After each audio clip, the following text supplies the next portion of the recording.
pukul 6 waktu Indonesia Barat. Radio Republik Indonesia Palembang dengan Warta Berita.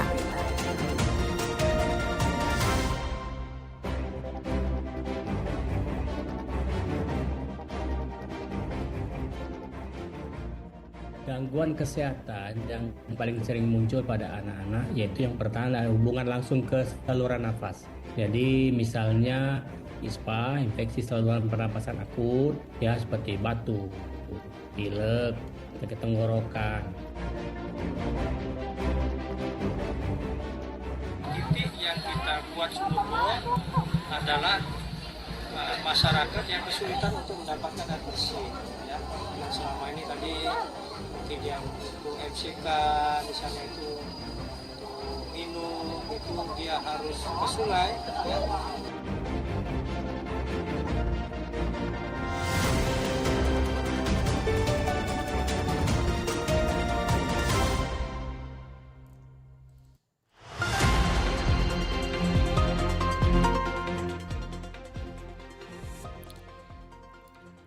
Selamat pagi pendengar, Anda mendengarkan Warta Berita Radio Republik Indonesia Palembang, Sari Berita. Ikatan Dokter Anak Indonesia Sumatera Selatan mengimbau orang tua untuk melindungi anak-anak dari ancaman penyakit ISPA pada saat udara terkapar kabut asap.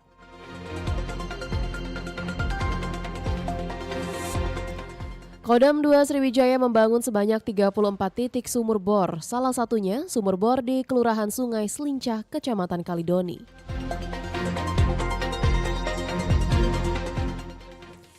Pendengar, inilah Warta Berita selengkapnya, edisi Jumat 28 Agustus 2026. Bersama saya, Alvina Damayanti.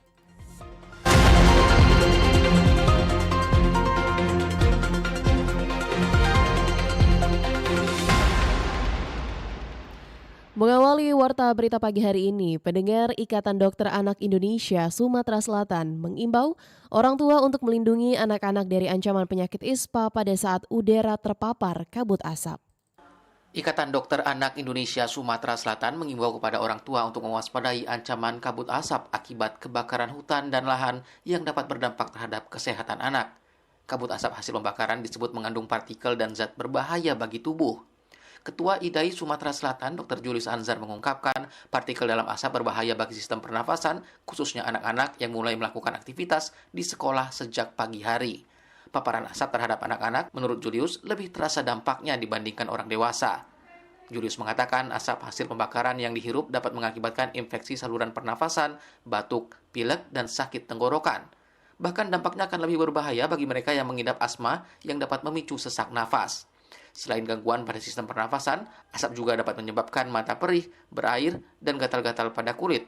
Bahkan dalam jangka panjang dapat mengganggu proses pertumbuhan anak. Gangguan kesehatan yang paling sering muncul pada anak-anak yaitu yang pertama hubungan langsung ke saluran nafas. Jadi misalnya ISPA, infeksi saluran pernapasan akut, ya seperti batuk, pilek, sakit tenggorokan, ya. Kemudian yang kedua adalah orang yang biasa memang sudah terkena penyakit asma, akan terserang asma, jadi kambuh asmanya, ya, karena asma ini sensitif dia. Jadi dia beda dengan orang biasa. Kalau orang biasa mungkin ketebalan asapnya tidak begitu tebal, dia belum sesak. Kalau asma ini mungkin sudah sesak sekarang, ya. Menurut Julius, cara paling efektif untuk mencegah penyakit dari paparan asap dengan mengurangi aktivitas luar ruang dan berada pada ruangan udara yang bersih. Selain itu, banyak mengonsumsi air hangat untuk mengeluarkan lendir pada saluran pernafasan yang dipicu oleh paparan asap. Apabila ada keluhan pada kesehatan yang mengganggu aktivitas, segera memeriksakan diri ke pusat layanan kesehatan terdekat. Riana Pridani melaporkan. Sementara itu, pendengar, Sekretaris Daerah Banyuasin Erwin Ibrahim menyampaikan, pemerintah daerah menyiapkan sejumlah langkah untuk melindungi masyarakat dari dampak kabut asap, terutama kelompok rentan seperti anak-anak. Pemerintah telah menerbitkan surat edaran agar siswa menggunakan masker selama kegiatan belajar mengajar. Erwin juga mengatakan pemerintah bersama Dinas Pendidikan dan BPBD terus memantau perkembangan cuaca hingga awal September. Pemantauan tersebut menjadi dasar untuk menentukan kebijakan lanjutan apabila kondisi panas ekstrim dan kabut asap masih terjadi. Menurut Erwin, jika hingga awal September belum terdapat peluang hujan, pemerintah dapat melakukan penyesuaian kegiatan belajar mengajar. Kebijakan tersebut pendengar dapat berupa perubahan jam masuk sekolah atau penghentian sementara perubahan jam masuk sekolah dan juga pembelajaran dengan mempertimbangkan kondisi kualitas udara. Berkoordinasi dengan BPBD melihat prediksi perakhiran cuaca sampai dengan awal September. Jadi kalau misalnya sampai dengan awal September tidak ada peluang hujan dan juga tingkat panas masih ekstrim, mungkin di awal September akan kita terbitkan surat edaran untuk penyesuaian jadwal belajar. Bisa saja mereka datang lebih siang atau juga bisa saja diliburkan. Nah, ini sedang kita tunggu hasil perakiraan cuaca, prediksi cuaca sampai dengan awal bulan September. Selain itu, pendengar, pemerintah Kabupaten Banyuasin berencana melaksanakan sholat istisqa pada Senin atau Selasa sebagai bentuk ikhtiar menghadapi kemarau berkepanjangan. Bupati Banyuasin juga telah menandatangani surat edaran kepada seluruh camat untuk mengajak unsur pimpinan kecamatan melaksanakan sholat istisqa. Erwin berharap berbagai langkah tersebut dapat membantu mengurangi dampak kabut asap yang dirasakan masyarakat. Pemerintah daerah juga terus memantau kondisi cuaca dan kualitas udara sebagai dasar dalam menentukan kebijakan berikutnya. Dan pendengar, berikut ragam komentar masyarakat terkait ISPA mengintai di tengah kabut asap. Warga Sumatera Selatan harus waspada.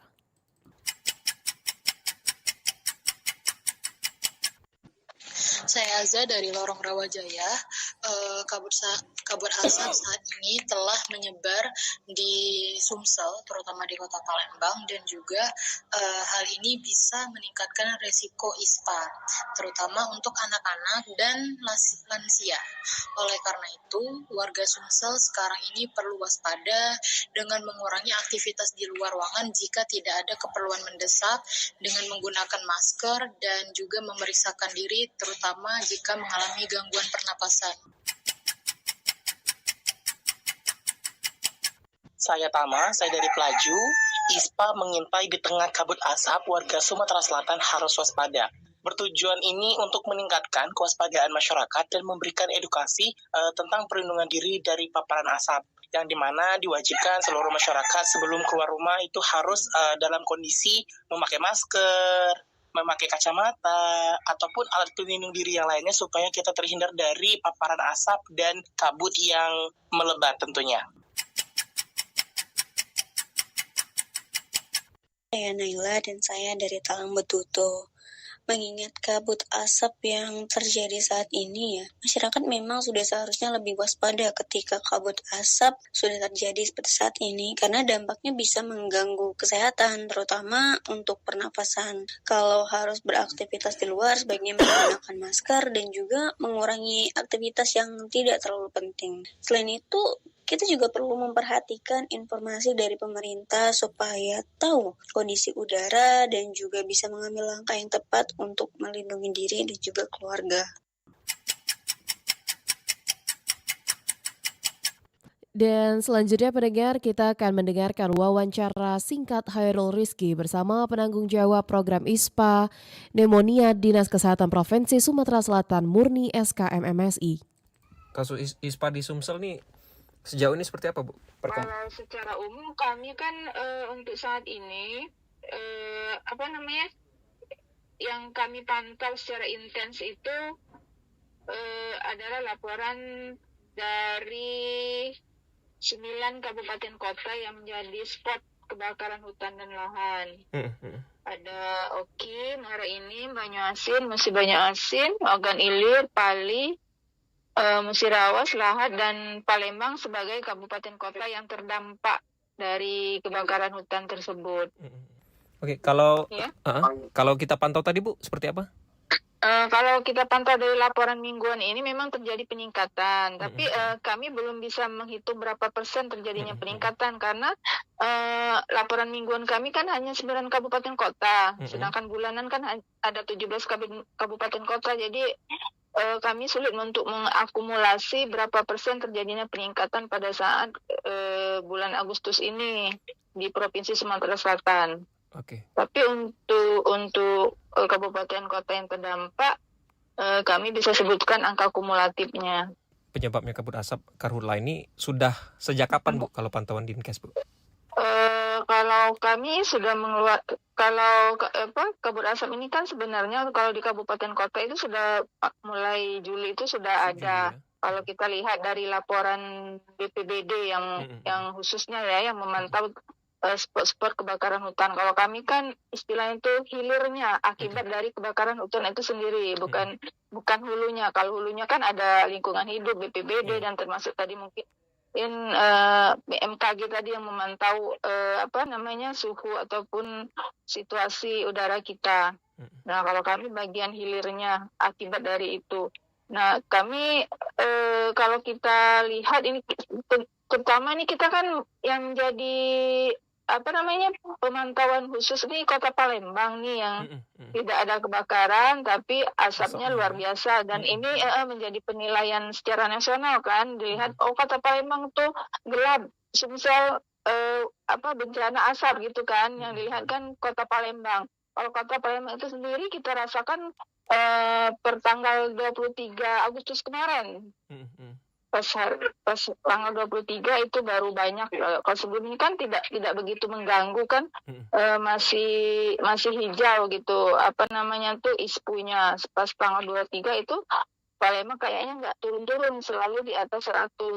Kalau secara nasional kan pastilah titik asapnya, titik apinya. Tapi kalau itu akibatnya tadi yang jumlah kasusnya itu Kota Palembang yang terbanyak karena kan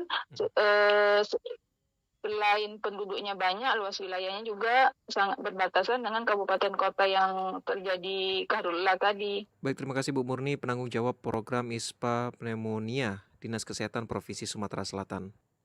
Dan pendengar, warta berita ini disiarkan secara langsung melalui RRI Programa 1 Palembang, frekuensi 92,4 FM, dan disiarkan juga melalui streaming YouTube Pro 1 RRI Palembang serta aplikasi RRI Digital yang bisa diunduh melalui Play Store maupun App Store.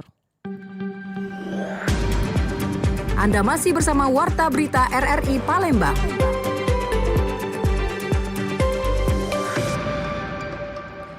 Beralih ke informasi selanjutnya, meningkatnya kasus ISPA di Kota Palembang mendorong masyarakat untuk waspada dan menjaga kesehatan di tengah kondisi kabut asap.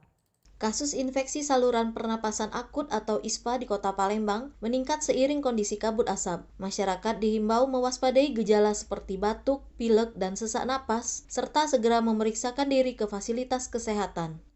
Dr. Puskesmas Pakjo, Muhammad Dia Sunarno mengatakan, masyarakat perlu mengenali gejala ISPA dan menjaga kesehatan selama kondisi kurang baik. Ia menyarankan penggunaan masker bedah atau N95 mencukupi kebutuhan air putih, mengkonsumsi makanan bergizi, tinggi protein, serta melakukan olahraga ringan seperti berjalan kaki. Gunakan masker. Pilihan masker minimal untuk terkait kabut asap ini adalah masker bedah. Naik lagi KN95, naik lagi N95. Minimal masker bedah. Masker kain boleh, tapi di lapisan paling luarnya. Paling dalamnya adalah masker bedahnya, seperti itu. Yang berikutnya, perbanyak minum air putih atau cukupkan konsumsi air putih. Jadi lihat kebutuhan air putih terhadap diri kita berapa per hari. Masyarakat juga diminta mengurangi aktivitas olahraga di luar ruangan selama kabut asap masih terjadi. Jika harus beraktivitas di luar, masyarakat sebaiknya menggunakan masker dan menjaga pola makan serta asupan cairan agar kondisi tubuh tetap terjaga. Erwin Fartesa melaporkan, RRI terus mengudara untuk Indonesia. Pendengar, Badan Penanggulangan Bencana Daerah BPBD Sumatera Selatan menyebut asap yang menyelimuti Kota Palembang didominasi berasal dari karhutla Kabupaten Ogan Komering Ilir. Kebakaran hutan dan lahan karhutla yang terjadi di Ogan Komering Ilir, Oki, menjadi salah satu penyumbang asap yang masuk ke wilayah Kota Palembang. Pergerakan angin membuat asap dari sejumlah titik kebakaran di Oki terbawa hingga ke kawasan perkotaan.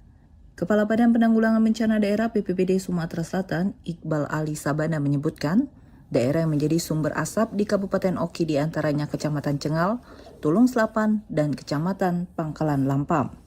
Menurut Iqbal, wilayah-wilayah karhutla di Oki masih menjadi perhatian Satgas Kebakaran Hutan dan Lahan Sumatera Selatan.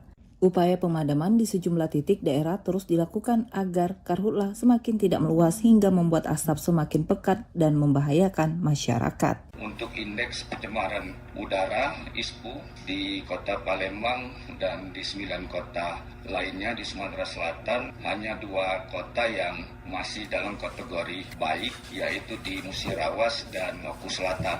Untuk di Kota Palembang sendiri, kondisi ISPU ini masuk di kategori sangat tidak sehat. Selanjutnya, untuk rekapitulasi kejadian karhutla di Sumatera Selatan sampai dengan periode 23 Agustus 2026 ada 1.723 kejadian, yang mana Kabupaten Ogan Komering Ilir itu mendapat peringkat pertama. Total kejadian kebakaran ada 292 kejadian. Sementara asap yang masuk ke Provinsi Jambi, Iqbal memastikan asap bukan berasal dari karhutla di Kabupaten Oki. Menurutnya, asap ke provinsi tetangga itu berasal dari Kabupaten Banyuasin dan Musi Banyuasin.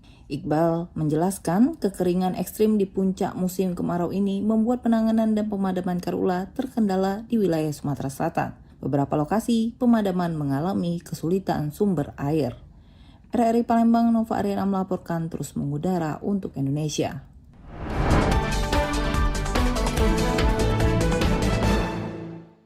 Sementara itu, pendengar, Kodam 2 Sriwijaya membangun sebanyak 34 titik sumur bor, salah satunya sumur bor di Kelurahan Sungai Selincah, Kecamatan Kalidoni. Pangdam 2 Sriwijaya Mayor Jenderal TNI Ujang Darwis meluncurkan sumur bor di Kelurahan Sungai Selincah, Kecamatan Kalidoni, Palembang pada Rabu 26 Agustus tahun 2026. Peresmian tersebut merupakan bagian dari program penyediaan air bersih bagi masyarakat yang kesulitan mendapatkan sumber air layak untuk kebutuhan sehari-hari. Sebanyak 14 titik sumur bor telah diselesaikan dibangun dan dimanfaatkan warga untuk kebutuhan air bersih terutama mandi, cuci, kakus atau MCK, serta konsumsi. Program tersebut akan dilanjutkan dengan pembangunan 34 titik sumur bor tambahan di sejumlah wilayah yang membutuhkan. Mayor Jenderal TNI Ujang Darwis mengatakan, pembangunan sumur bor ditujukan bagi masyarakat yang selama ini mengandalkan air sungai untuk memenuhi kebutuhan sehari-hari. Kondisi sungai yang keruh dan tidak layak konsumsi ditambah kekeringan saat musim kemarau membuat keberadaan sumur bor sangat dibutuhkan. Ia berharap warga menjaga dan memanfaatkan fasilitas tersebut agar dapat digunakan dalam jangka panjang. Titik-titik yang kita buat sumur bor adalah masyarakat yang kesulitan untuk mendapatkan air bersih, ya. Nah, selama ini tadi mungkin yang untuk MCK misalnya itu untuk minum itu dia harus ke sungai, ya. Nah, sungainya juga airnya sudah kita lihat tidak layak, ya, untuk minum, untuk dikonsumsi, dan kalau musim kemarau kering, ya, sehingga itu sangat dibutuhkan masyarakat. Kita harapkan ini dirawat, dipelihara sehingga bisa digunakan dalam jangka waktu yang lama. Itu saya kira. Sementara itu, salah seorang warga, Wati, mengaku keberadaan sumur bor sangatlah membantu masyarakat. Menurutnya, warga kini tidak lagi kesulitan mendapatkan air, terutama saat sumur dan sungai mengering. Air bersih juga membuat kebutuhan sehari-hari menjadi lebih mudah dan kondisi kesehatan keluarga lebih terjaga. Selama ada sumur bor ini, anak-anak kami jadi sehat, lemak. Jadi nyaman, tak susah lagi kami ngemik banyu, mikul. Sumur. Sekarang sungai udah kering, Bu, ya? Kering, sumur kering. Kalau Bapak tak percaya, jingok sumur kami kering nian. Kodam 2 Sriwijaya mengajak masyarakat bersama-sama menjaga fasilitas sumur bor yang telah dibangun. Program tersebut diharapkan mampu memenuhi kebutuhan air bersih warga secara berkelanjutan, terutama menghadapi musim kemarau ketika sumber air konvensional mengalami kekeringan. Lamsi Harslitonga melaporkan. Dan selanjutnya, pendengar, berikut kami sampaikan cek fakta. Saya mengajak kepada kita semuanya untuk berani dan melawan yang namanya hoax. Jangan takut, jangan ragu. You have to speak up. Kalau jelas-jelas ini informasinya nonsens, nggak masuk. Itu hoax. Kalau pemerintah sudah bilang versi pemerintah itu hoax, ya dia hoax. Cek fakta Cek fakta. Cek fakta. Cek fakta.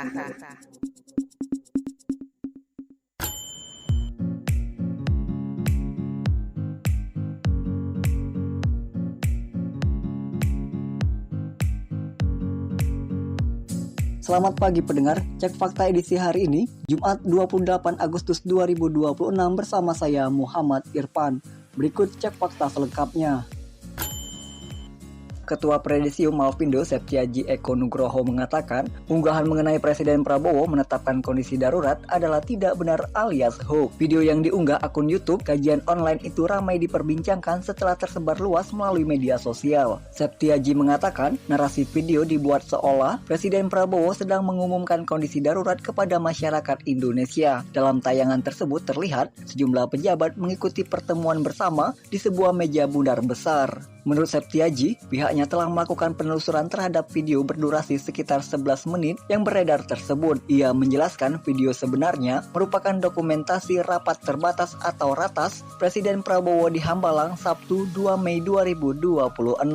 Ia menyebut rapat tersebut membahas sejumlah isu strategis nasional untuk memastikan arah kebijakan pemerintah tetap berjalan baik. Pembahasannya meliputi aspirasi serikat pekerja daerah serta pemanfaatan perguruan tinggi membantu pembangunan berbagai wilayah Indonesia. Septiaji menegaskan tidak ada pernyataan mengenai Indonesia memasuki kondisi darurat seperti narasi yang beredar di sosial media. Klarifikasi tersebut diperoleh setelah pihaknya mencocokkan isu video dengan informasi asli terkait rapat terbatas pemerintah tersebut. Malvindo pastikan video Presiden Prabowo umumkan kondisi darurat adalah tidak benar alias hoax.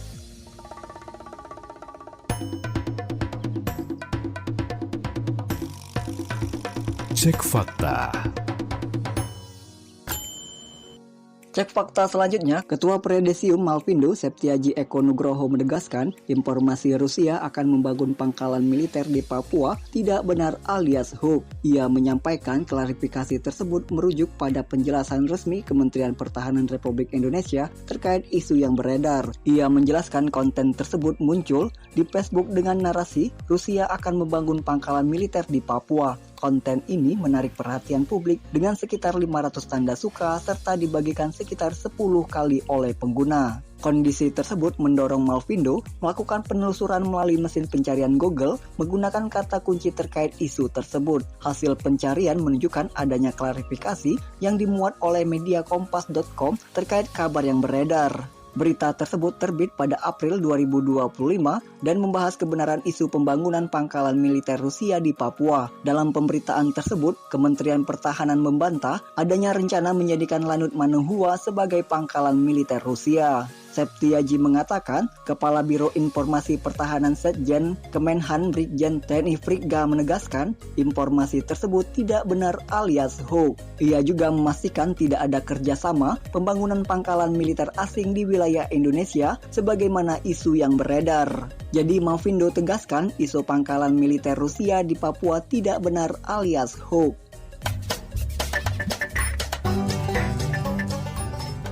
Cek fakta.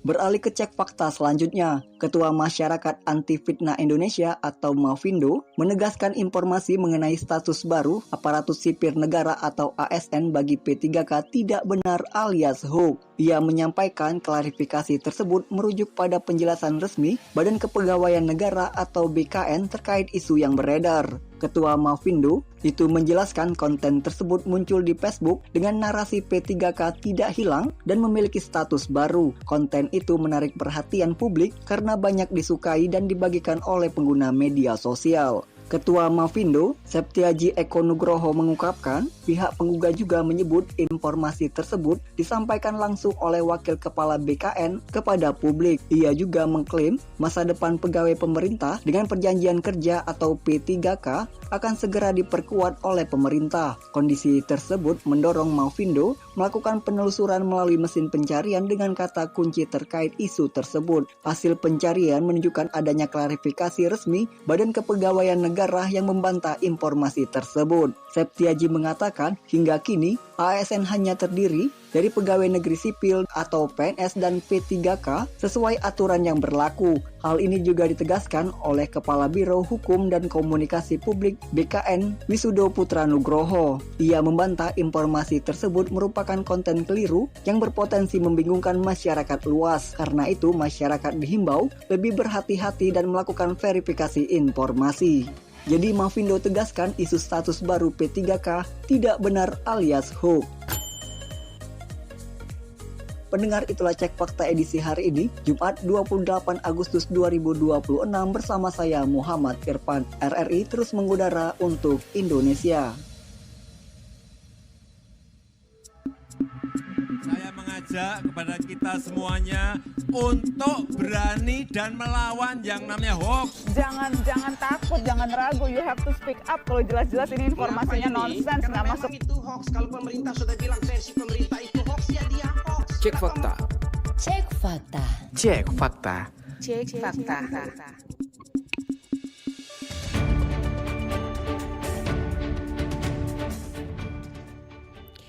Sekian pendengar Warta Berita Produksi Radio Republik Indonesia Palembang. Sebelum berpisah, kami sampaikan kembali pokok-pokok berita.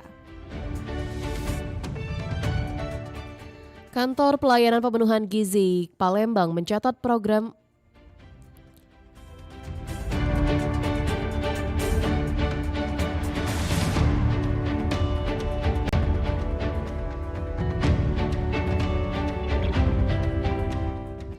Ikatan Dokter Anak Indonesia Sumatera Selatan mengimbau orang tua untuk melindungi anak-anak dari ancaman penyakit ISPA pada saat udara terkapar kabut asap.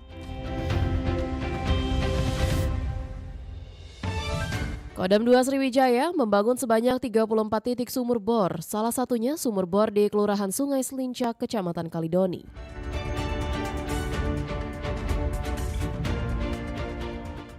Pendengar, informasi lainnya dapat Anda akses melalui website kami rri.co.id.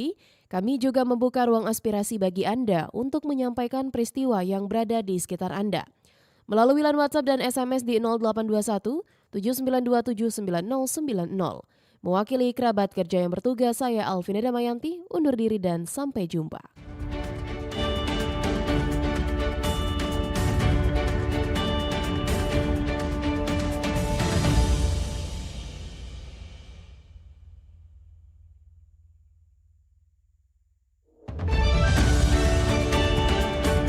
Demikian Warta Berita Radio Republik Indonesia Palembang.